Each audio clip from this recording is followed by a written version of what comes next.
It's the search for answers that has brought us here together today. My name is Worre, and for almost 30 years I've been an entrepreneur, struggling at times, but ultimately succeeding. As a best-selling author, speaker, and business owner, I've spent my entire career helping millions of people around the world to become entrepreneurs. And I believe strongly that there is, in fact, a better way when it comes to how we make a living. The career landscape has changed dramatically, and many are still working in a model that is completely out of date. What worked for previous generations isn't working as well for people today. In this film, we're going to explore 3 important questions. First, what's really going on in our working world today? Second, in this new economy, is it better to become an entrepreneur, or is it safer to work for someone else? And third, if a person decides to become an entrepreneur and start their own business, how can they do it without taking on massive risk? To help in this journey, I've brought together some of the greatest experts and thought leaders in the field of entrepreneurship to share the real facts with you. My intention is to give you new information that will allow you to make choices that are not limited by an old, outdated model. Let's start by understanding what's going on in our working world today.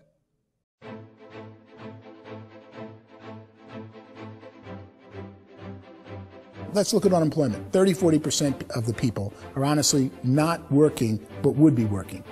What our government does is if you haven't found a job in 6 months, we don't call you unemployed. We pretend you dropped out of the labor force. I've often said that unemployment, particularly structural unemployment, that's unemployment due to technological changes, is the first sign of economic growth. Think of it, 10 people live on an island. They go out every day and fish. One day, new technology shows up. A missionary brings them a net. Now, using the net, one pilots the boat, one throws the net. 2 fishermen can do all the work 10 used to. That's a 500% increase in productivity, 2 doing the work of 10, in one day. You don't have to learn a lot to learn how to throw a net instead of throw a fishing line. The island's got a big problem, 80% unemployment. But the island still has all the wealth of the fish because the 2 people produce as much fish as 10 did. Now, of course, looking back in history, these changes used to take thousands of years. And during that time, we went into farming and transportation. Some of us became doctors and some teachers and lawyers, and we developed all these new professions and new manufacturing jobs. Today, these changes are occurring literally in one day when a new technological advance occurs, and we don't have the social structures to deal with it or to retrain the unemployed people. So one of the things that I think is interesting as I travel across the country and really travel around the world is the way that we work and the way we get paid for work is changing pretty dramatically. On a global basis, everything is being turned upside down because of the rapidly advancing technologies.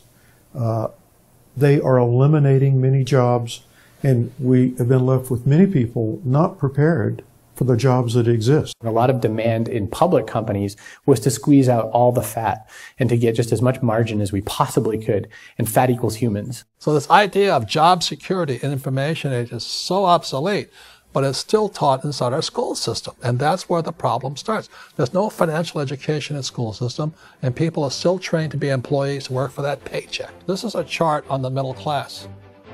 What's happening in the middle class, those that went to school, their incomes have been coming down for years. And parents still say to their kids, go to school, get a job. Now what happens to all those middle class people who are dropping off the ends of the chart? Well, they become what's called working poor. And this is what happens to working poor. But they say poverty is ending. Well, poverty may be ending, but working poverty is going up. And this is food stamp usage. So food stamp usage in America is going through the roof right now, because people cannot earn what they call a living wage. Most people have experienced financial pressures that I think are probably greater than they have been in the past. If you're not working for yourself, then it's going to be a pretty hard road for a lot of people. Today, if you're going to control your future, the 40-40 plan is gone, where you can graduate from college and get a job and work for 40 hours a week for 40 years. That day is gone. So some of these charts actually tell you what's going on. And this is a really interesting one, you know. People are going back to school because if I go back to school, I'll get a nice job. But this is what's happening to, it's called Sallie Mae, which is the student loan guys. student loan is going through the roof. It's now over $1 trillion, and student loan debt is worse than credit card debt. So when people stopped using credit card, the government got people into or student loan debt. And the problem with student loan debt is you can never be forgiven.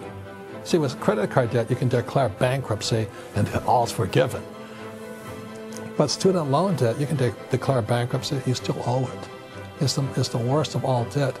But this is the next picture. Look at this chart here. This is what's happening to wages of college graduates. It's going down. So you go to college, you rack up all this debt, but you earn less money. Now, that's not that intelligent. Average person who's been working a lifetime in America today is ending their lifetime at 65 with about $41,000 in assets. They earned just enough to survive. I think in the United States we have something like 17 trillion in debt. That's just the federal government debt. We got another 2 in municipal and in other, let's call it almost 20 trillion government. We've got 40 trillion in private debt. That comes up to close to 60 trillion.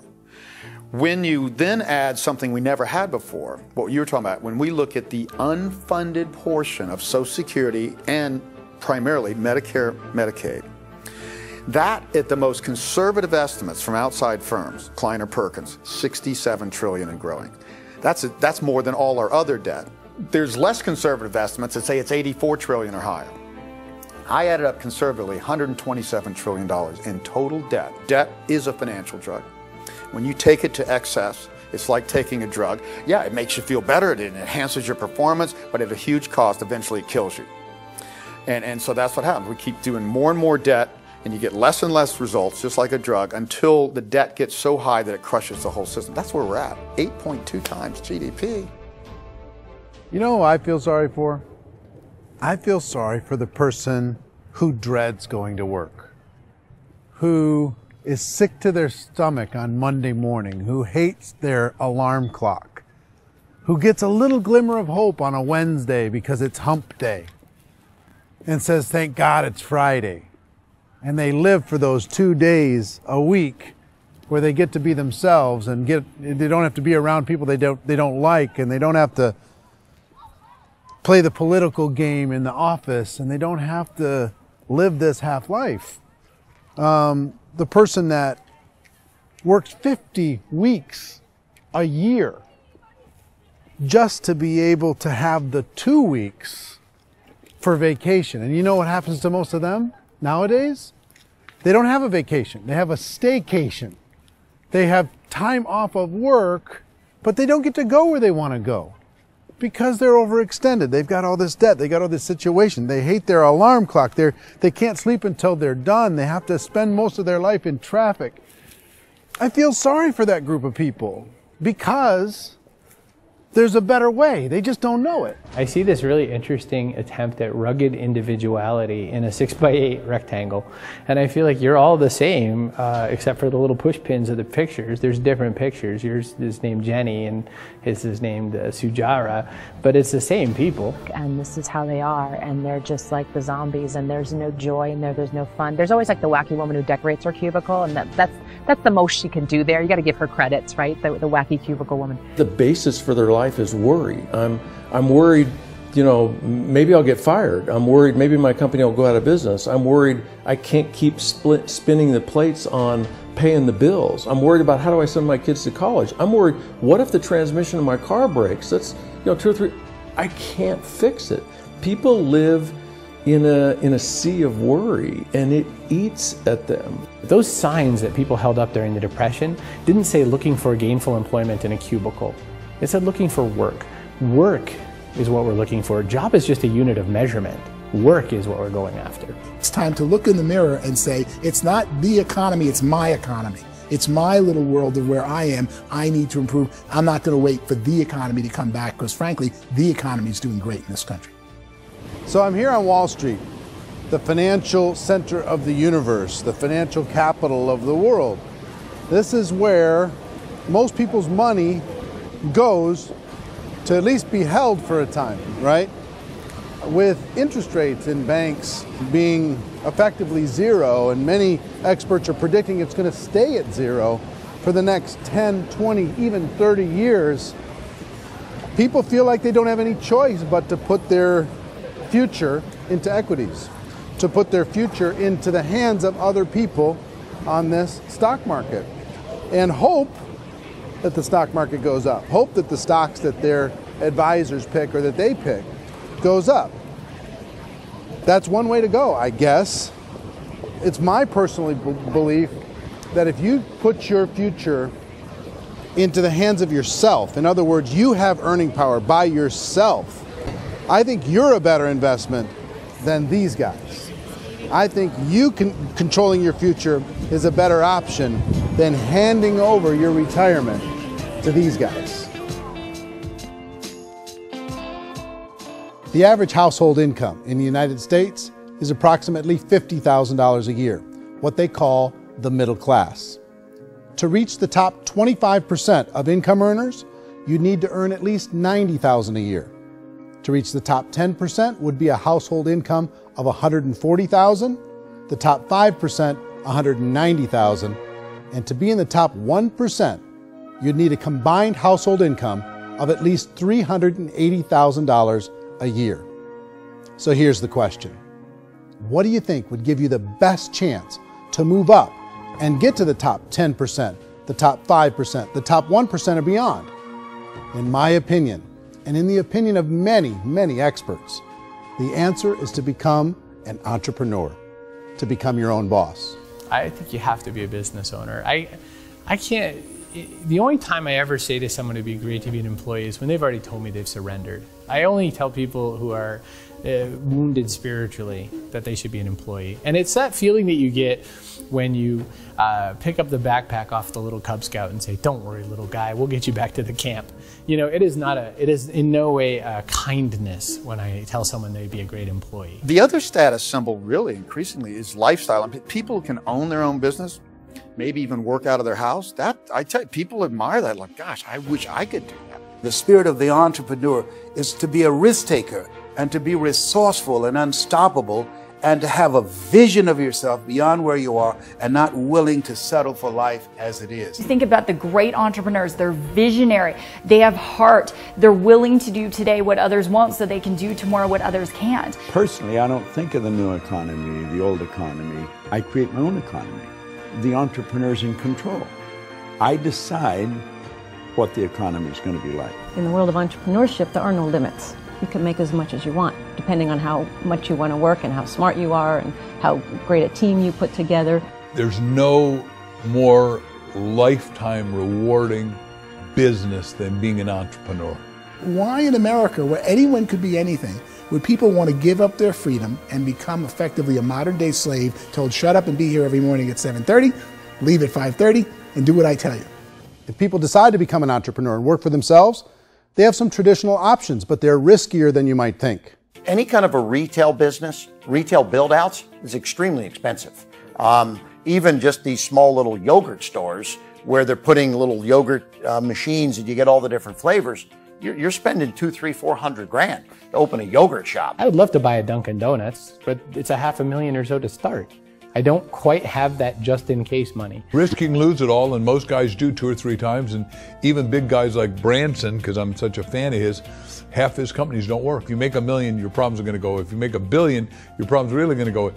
Just the opposite. You and I know when you're making $1 million, you got $1 million responsibilities. You make $1 billion, you got 1,000 times $1 million responsibilities. And most people say, I'd love to be my own boss. 70% of Americans would love to be their own boss, according to recent polls.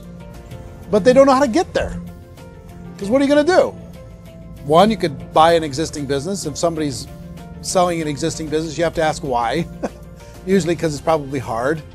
It's probably not making as much money as they hope. 2, they could buy a franchise.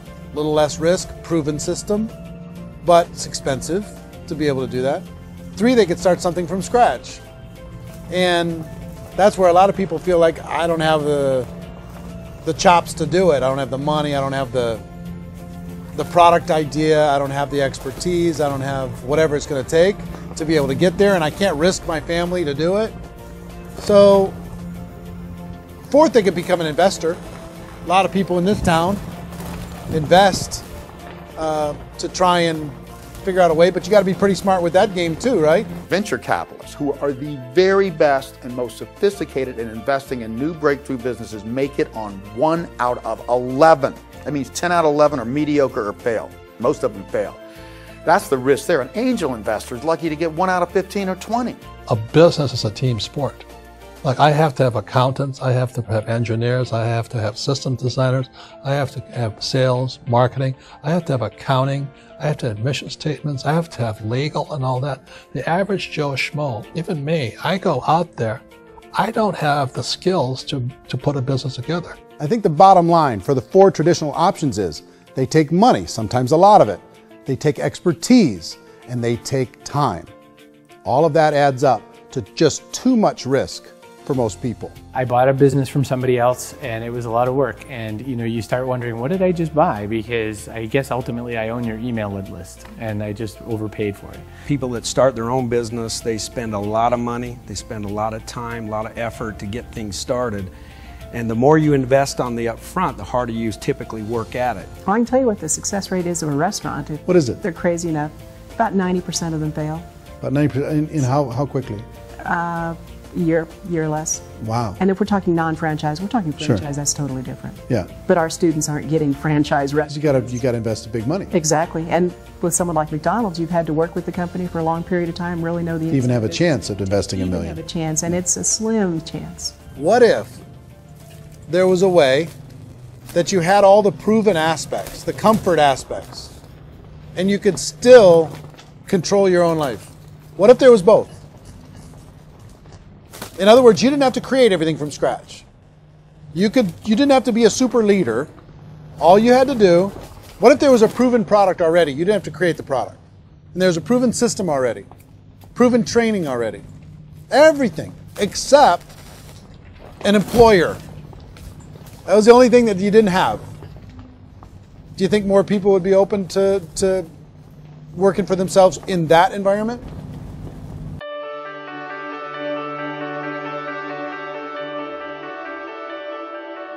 In our search for a better way to make a living, we've come to the conclusion that becoming an entrepreneur is actually safer than being an employee. And through our look at the entrepreneurial options, one particular path kept coming up from expert after expert. And I think most people will find it surprising because it's certainly a non-traditional business model. That model is for people to start their own business and become an entrepreneur through the creation of a network marketing business. Some people call it direct selling because the product is being sold directly from the manufacturer to the end consumer, cutting out the middlemen. Other people call it multi-level marketing, or MLM, because there are multiple levels of commissions paid. The most common term today is network marketing, because network marketing best describes using a large group of independent distributors, independent entrepreneurs, to move a product or service more efficiently. So my friend here, Donald Trump, and I, we always write about the network marketing industry. And the reason we support the network marketing industry is because it really is a business school for entrepreneurs. Because most people come out of school looking for a paycheck. Oh, that's terrible. I would go into network marketing like that. I think if it didn't exist, we should invent it. It is that good. I think direct selling is a great way to do business today. It's very easy to get into that industry, and you can be self-employed, be, in effect, an entrepreneur. When we see multi-billionaires adding network marketing companies to their portfolio of companies, that would be a clue. When we see people who are very famous authors and very famous business people endorsing the industry, that would be a clue. These network marketing companies aren't $50 million companies. They're billions and billions of dollars. They lead the stock market. They're major companies. When we're going to get it? You know, and you're going to school to work for a paycheck. But if you want to be rich, be an entrepreneur. And network marketing gives you the spirit to be an entrepreneur. A traditional company will spend up to 50% of their total revenue on marketing. Network marketing companies use a different approach. Instead of having all that extensive marketing expense, they utilize a network of independent distributors to do the marketing for them. Now, why do they do this? First, because word-of-mouth advertising is so much more effective today than traditional media advertising. Second, some products need to be explained or demonstrated and an independent salesperson can do that more effectively than an ad campaign. Third, it's completely efficient. The company only pays for the marketing of their product if a sale happens and not before. Imagine if Amazon allowed you to become an independent distributor and paid out 40% of its revenue to that distributor group. All you had to do as a distributor was recommend a product, and if a person bought it on Amazon, Amazon would take care of all the logistics and you'd get paid for bringing the customer. Now imagine you got paid for every purchase that customer made for the rest of their lives. Well, Amazon doesn't offer this option, but network marketing companies do. 85% of all buying decisions in our society are made as a result of word of mouth or reputation. We're recommending things to each other all the time. You know, who's your dentist? Who's your doctor? Who's your lawyer? What detergent, are you using? What legal system are you using? What product are you using? We're talking to each other about the things that we love anyway. When you go into a big box retailer, you're lucky if the clerk looks you in the eye, much less gives you any detailed or accurate information about what you're purchasing.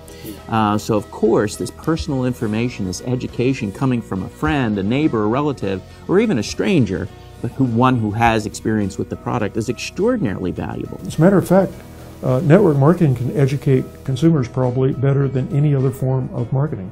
It certainly can do better than advertising, because advertising usually has a certain hype to it and you can only get limited information.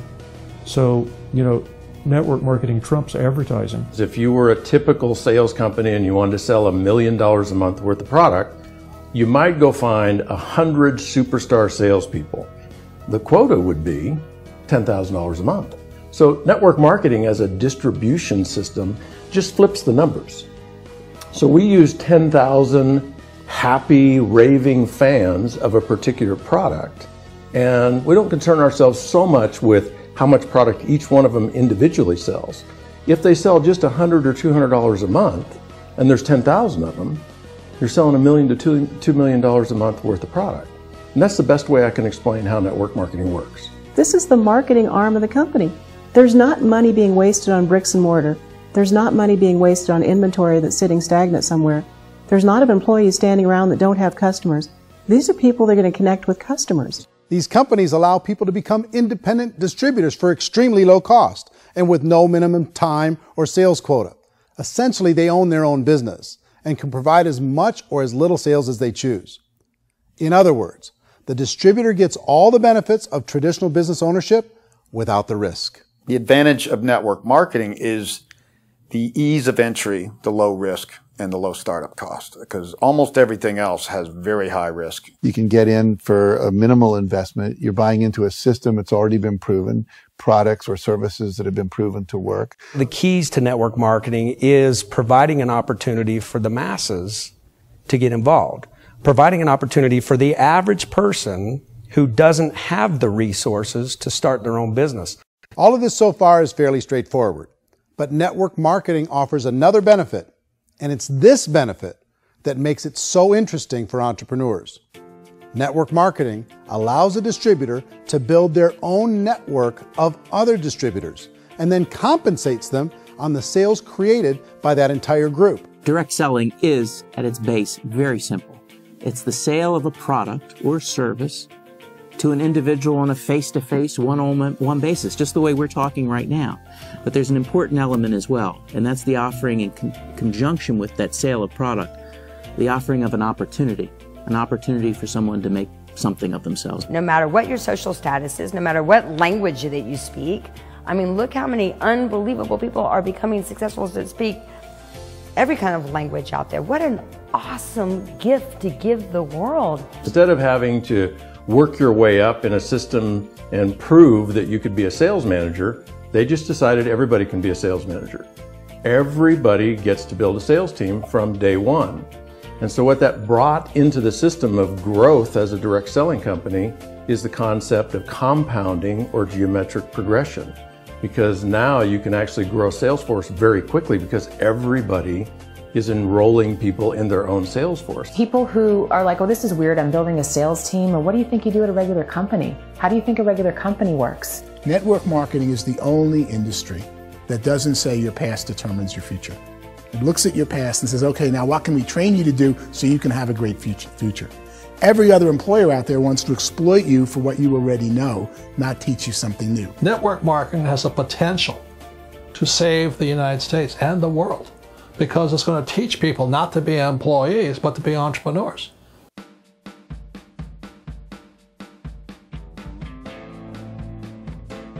According to the Direct Selling Association, if you add up all the network marketing companies around the world, they combine to do over $178 billion a year in retail sales. To give you an idea of how big that really is, the NFL, the National Football League, does approximately $9 billion a year. The music industry does a little more than $16 billion a year, and the movie industry does about $80 billion a year. Using a conservative average, network marketing companies pay their distributors about 40% of that $178 billion in the form of commissions, which adds up to more than $71 billion a year. That's almost $6 billion a month. It's almost $200 million in commissions every single day. So it's certainly working, and people are making serious money in network marketing. With the growth of the direct selling industry over the last 10, 15, 20 years, we've seen a broader understanding of the channel. We have seen more and more people getting involved in the business, so our penetration in the marketplace has increased, and thus the understanding in the marketplace of who we are has increased. And we've seen non-direct selling companies look at the direct selling model and say, something's going on there. People are making money. Companies are being profitable, individuals are being motivated, product is being delivered to market. Maybe we should explore this. Some people think only the people at the top make money. Well, let's take a look at that as well. In the network marketing profession, there are roughly 500 people in the world who earn over $1 million a year. If you round that number up to $2 million a year, that adds up to about $1 billion a year. That takes the $71 billion paid out each year down to $70 billion. So where does the rest of the money go?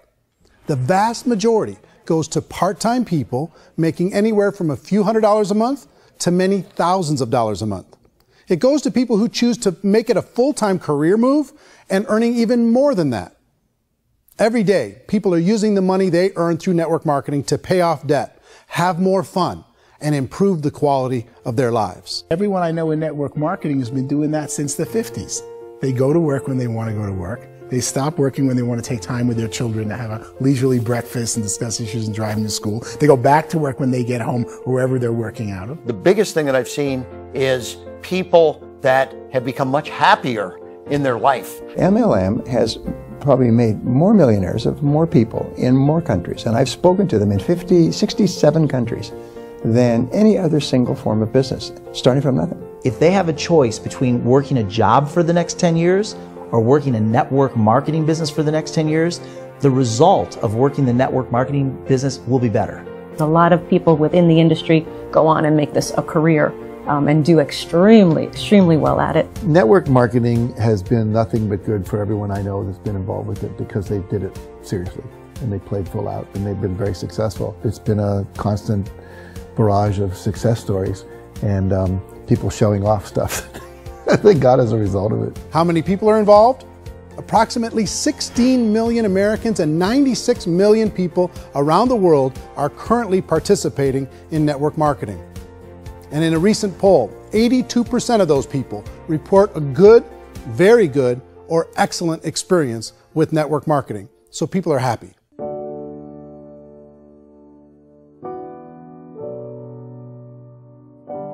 So I've taken a look at the network marketing profession and really tried to understand why so many people are confused as to the validity of this as a business. One is this pyramid shape. People get really messed up with this pyramid. Oh, it's one of those pyramid things. So I just think there are a lot of haters out there who really don't understand the industry and say, oh, it's a get-rich-quick scheme. It's a pyramid. Well, corporate America is a pyramid scheme. You know what I mean? It goes like this. You have thousands of MBAs, let's say working for Ford or General Motors or Coca-Cola. If all these MBAs are all trying to get to here, that's a pyramid. Only one guy's going to make it. Every 10 years, one's going to make it. Whereas you look at network marketing, it's like this. So you're here, and your job is to develop other CEOs coming up behind you. So it's an inverse pyramid. In network marketing, it's a very simple concept. If you sell product, you get paid. It is paid based on production. There is no first mover's advantage. There is no investment component where the more somebody spends, the more they're entitled to make. So the two are polar opposites of each other. Doesn't matter what shape the company is or the compensation plan is shaped, whether it's a circle or a pyramid or a triangle or a trapezoid, it doesn't matter. If compensation is coming primarily from recruitment, then you've got a problem.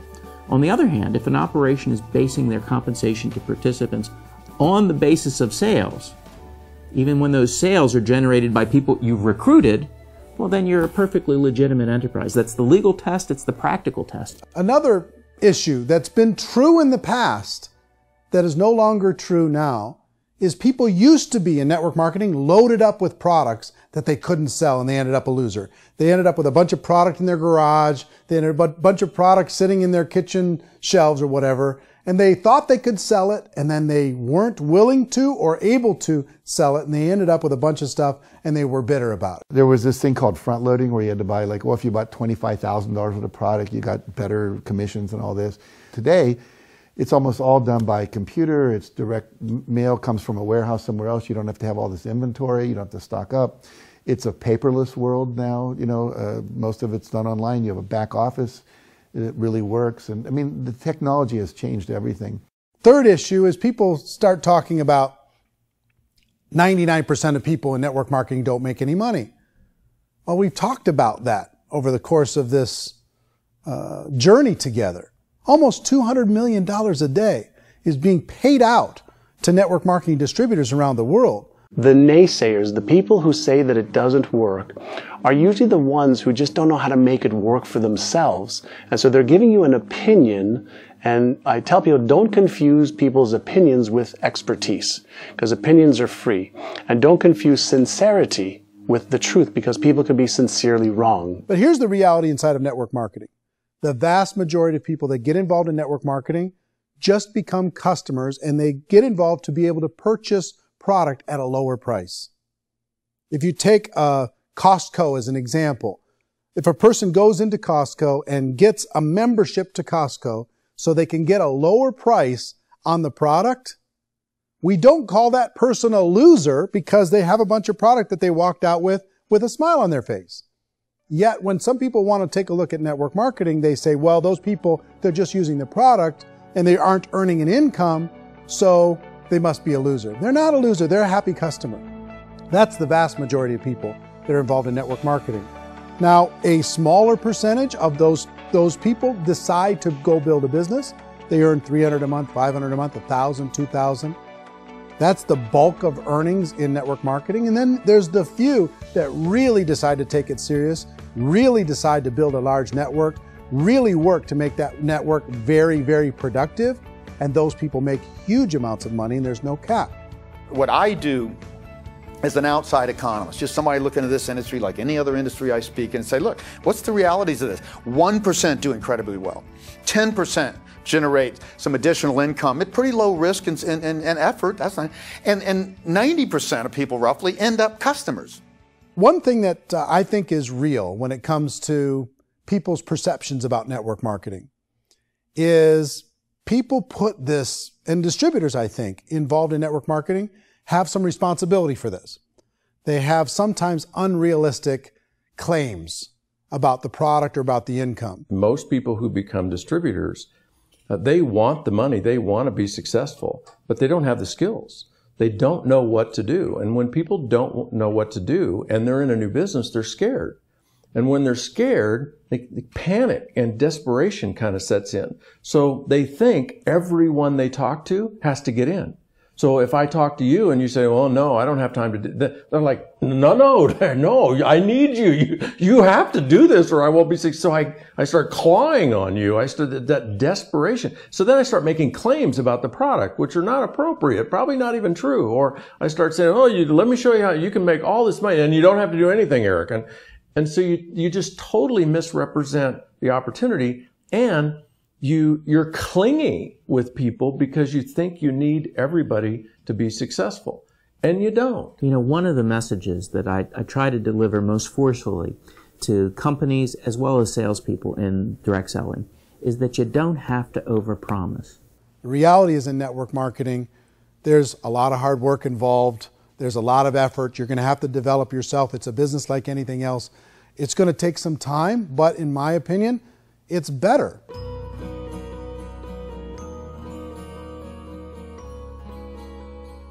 It's light years better for people starting today than it was even 5 years ago. I think it's more widely accepted now, and people understand it is a business. It is being an entrepreneur. It is being a business owner. Our belief system is based upon our evaluation of something, and frequently if we reevaluate a situation, our belief about that situation will change. The industry has changed and it's grown up. It's totally transformed. You've got young people today that have grown up with social media, and they understand networks. They understand how people are connected through technology, and they understand how money flows through those networks. So when they see network marketing, they don't see it the way their parents saw it. And we've all learned, the larger industry that you represent, has all learned from those mistakes and flaws and errors that have happened early on. Early algorithms didn't work the right way. That's all fixed. It's like when they design a computer program, they design the program, then they run it, and then they go back through and they debug it. The MLM industry has been debugged. This is the day of being virtual, being able to run a business from your mobile phone. I mean, it's incredible. Companies are getting smarter. They're implementing more consumer protections. They're implementing more compliance training. They're doing more with respect to product research. If you do get involved and you make purchases of inventory, even on a voluntary basis, if you decide that this business is not for you, you can leave and have that inventory repurchased by the company.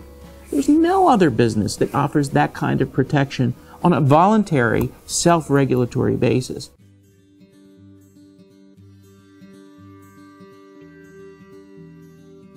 If you decide to look further into a network marketing business in order to generate more cash flow for your family, I would recommend reviewing the following 4 elements. First is the product or service. And on the product or service, I would ask 5 important questions. 1, do you like it? Is it something you would feel comfortable sharing with others? 2, is there a recognized need in the marketplace? It's hard to create a need if one isn't naturally there. 3rd, does the product meet that need? Does it solve a legitimate problem for consumers? And 4th, is it priced to sell? Can it compete in the marketplace? And 5th, is it priced for profit? Is there enough margin for the company and the distributor to be able to generate income for the long term? If you can answer the questions on the product to your satisfaction, the next element to consider is the company itself. Is it well run? Do you believe in the founders or the management team? Do you feel they have what it takes to go all the way? See, it doesn't matter how good the product is if the management can't take care of the company. Good management can change with the times. They can handle adversity. They can make good decisions. Make sure you choose a company that can serve you for a long time. The 3rd element to consider is the compensation plan. And with that, there are 3 important things to look at. First, a brand new person needs to be able to generate some money fairly quickly. It may be an obvious reason, but you can probably imagine the ripple effect of a distributor getting involved and having even a small victory fast. That can only help with the overall success of the organization. Second, a person should be able to develop a moderate part-time income in a reasonable period of time. As they develop their network and as their sales grow, they should be able to enjoy more benefits. And third, for the people who are really serious, for those who decide to really go pro in the network marketing profession, there should be the possibility to make a serious full-time income if they work hard and are committed to developing their skills. If you're comfortable with the product, the company, and the compensation plan, the last thing you should look at is the support that will be made available to you. Does the company have a website? Does it have a solid online reporting tool? Do they have comprehensive training available? Do they host events to help you build your business? If you decide to do this, what kind of a support system can you plug into? Choosing a network marketing company is a personal decision. But evaluating the 4 elements of product, company, compensation plan, and support is a great place to start. Is the company promising that you're going to get rich quick or that you can make a lot of money without a lot of effort? That's a red flag. Is there a product that you really believe in that you think can be sold? Or are you being told by salespeople or the person who's trying to recruit you or by the company itself that don't worry about the product, all you have to do is recruit other people into the business? Red flag, warning sign. If you're hearing that, take a second or even a third look. Get to know the customers, the products, the business, have some success, and see where the opportunities might take you to move up in the organization. You want to find out, how concerned are they about my education, my training, and my development? Is there a space for me to grow? Most important question. Learn everything that you can about the product. Make sure it's something that you believe in, and learn everything you can about the industry and work that system. You have to be very passionate about whatever that company is doing. I would get involved. You can always test drive anything, you know, the product, the service, the community, and then lean into it a bit. If it feels good, then lean into it a lot. Behind me is the Lincoln Memorial. And this is a place where Martin Luther King Jr. had his famous "I Have a Dream" speech. And at that speech, he talked about his dream for equality for everyone around the world, and that's a noble dream. But I think more people need to remember what it was like when they were kids and the dream was still alive in them, before it got beaten out of them by reality, by this paycheck, by these responsibilities, and by having to live for this job to pay the bills. I think people need to remember that, go back to that. Once they know that there's a better way, I think their future is going to be much brighter. They can live a better life.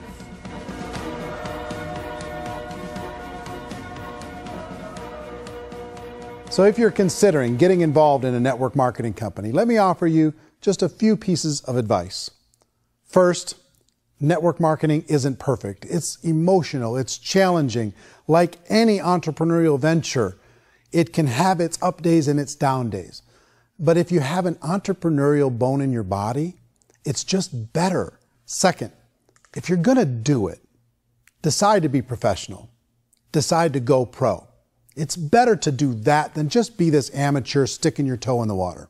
Third, as any professional, you're going to have to learn some new skills. And I promise you, inside of the network marketing profession, they're not too difficult to learn. Fourth, like anything worthwhile, it's going to take some time. Don't expect that you're going to get to the finish line right out of the gate. And fifth, it's worth it. It's worth it to be able to take charge of your life again. It's worth it to be able to control your own financial situation. It's worth it for the people you're going to be able to spend time with. It's worth it for the things you're going to be able to see and the experiences you're going to be able to experience. It's worth it for the causes you're going to be able to contribute to, the lives you're going to be able to touch, the customers you're going to be able to help, the friendships you're going to be able to develop. I promise you, it's worth it. Remember, most people are searching for answers just like you are. But I do have to tell you the catch to network marketing. If there is a catch, if you want to understand this from an emotional point of view, people say, well, it sounds too good to be true. It's not. It's hard work. But here's the catch. Most people still don't understand it. So you're going to have to endure the loss of social esteem from ignorant people. The uneducated will think less of you. Now, if you can handle that, you're on your way. If that's going to destroy you, you know what? Entrepreneurship in general probably isn't in your future. If you can face that catch, you can become unstoppable. I want everyone to really contemplate this if they're not in network marketing. You're in a job, you probably have a mortgage, you have rent, you have debt, whatever's going on. You're in a prison. You work just hard enough to keep them from firing you, and they pay you just enough to keep you from quitting. Come on! I've been there, done that, and bought that t-shirt. In network marketing, if you run into failure, it's really just a homework lesson for yourself. There's no one to blame. You really have no excuse not to be successful. You just don't. People don't want to hear that, but there's so much available to you. If you want to be a good network marketer, be a student to the people above you, be a fellow traveler to the people on the same level, and be a teacher to those below, and know when it's appropriate to do which. People who are not afraid of asking people to buy things or not afraid of persuading people with the chance they may say no. These people own the future. Nothing happens until something moves. So you got to go move, you got to go do something, or nothing's going to change in your life. In the beginning, you're going to do a lot of things that you don't get paid for. But as you go down the road, you get paid for a lot of things that you don't do. And your job is rehabilitate the spirit, the entrepreneur spirit in all of us. You give it back. Either give it a strong yes or a strong no, but no wishy-washy, dilly-dally stuff in the middle. There's dreams and there are nightmares, but I believe that the biggest nightmare of all is when you don't pursue your dream. You're going to see some monumental growth in this profession. It's an exciting, exciting time to be involved with the network marketing profession. The next 10 years, I see just exponential growth. When that tipping point comes, it's not a matter of asking somebody, have you ever heard about network marketing? You're really asking them, which company are you building your wealth in? We are here to fix the world, to improve relationships with other people, to improve other lives. And the real reward comes as an entrepreneur in any level from teaching somebody something and watching them soar. There is no greater reward.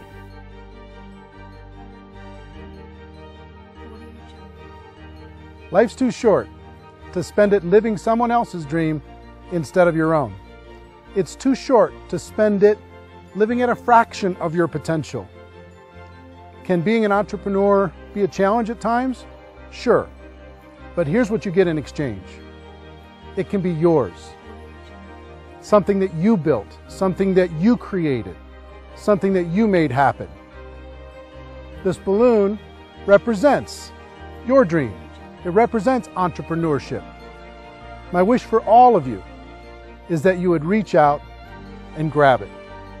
The choice is up to you.